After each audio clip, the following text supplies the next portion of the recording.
Islam actually makes sense. I don't have to force myself to believe in this. Everything just makes sense.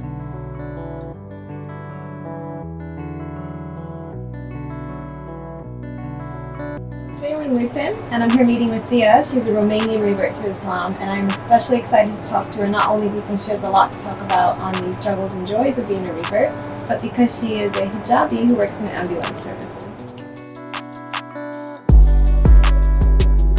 I happen to be the first hijabi that's ever worked at Luton Station. Really? Everybody's, like I said, they've been really positive, and they can see this change, and they can see that you know, Muslim women can do this. You don't have to compromise on your religion and your beliefs to do this, and they're very inclusive, very accepting of the way I dress. Everybody's been asking me loads of questions because I'm their sort of first point of contact. They've never had contact with somebody from the Muslim community. A lot of people ask me, you know, where are you from? And then I point to the flag and I say, oh, I'm from Romania.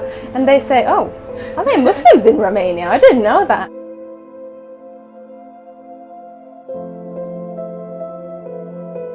So when did you convert? And I guess how was that whole process? Once I moved over here, I happened to get a job in a coffee shop. And the owner of the coffee shop was an Algerian brother married to a Greek sister who had been a Greek Orthodox or Christian Orthodox, as like myself, and she'd converted to Islam. So I made very good friends with her, and through her I got a lot more information on how to actually go about it, all of the practical things about being a Muslim. So that's when I thought, yeah, that's it, I'm going to take Shahada. We used to go to Palestine quite a lot when I was young because of Jewish friends and family that lived there. I remember being really, really young, and I think we were in Bethlehem with my mum, and I'd heard the adhan for the first time, and I said to my mum, whoa, what is that? And she knew what it was, funnily enough, and I didn't, so she told me. So that was like my first sort of contact with Islam and me actively thinking about it. I explored with various religions, or rather various sects of Christianity, because I didn't find what I wanted or what I felt like could be my religion in the religion that I was born in, which is Christian Orthodox. One day I said to myself, I don't actually believe in this. I took a religious studies course. We studied the Abrahamic religions. I was told just facts. The person that was teaching us was not Muslim, and it wasn't his opinion or anybody else's opinions, it was just facts. It was a rational decision for me that I cannot deny this. Regardless of how much I liked my life without any rules, I couldn't deny it.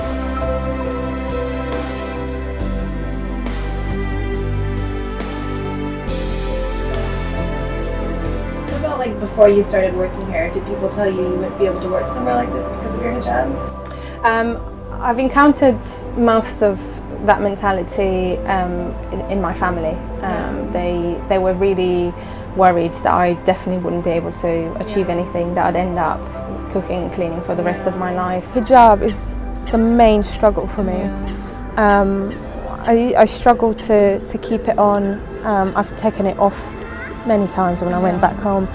I'm at the point where I can comfortably wear a turban full time back home.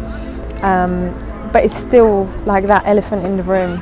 If we have to go to see a relative, a family member, my grandma will almost have a fit and tell me to take it off, that I can't wear it. Like you almost feel like an embarrassment. Yeah, exactly. It does feel like an embarrassment. It feels like, and it shouldn't really be like that, but this is reality, you know.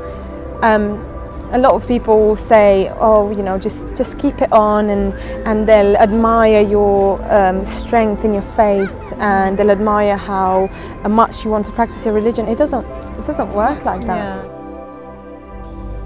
Eventually they start to get used to it, and they start to see that you are who you were before, you're just a little different.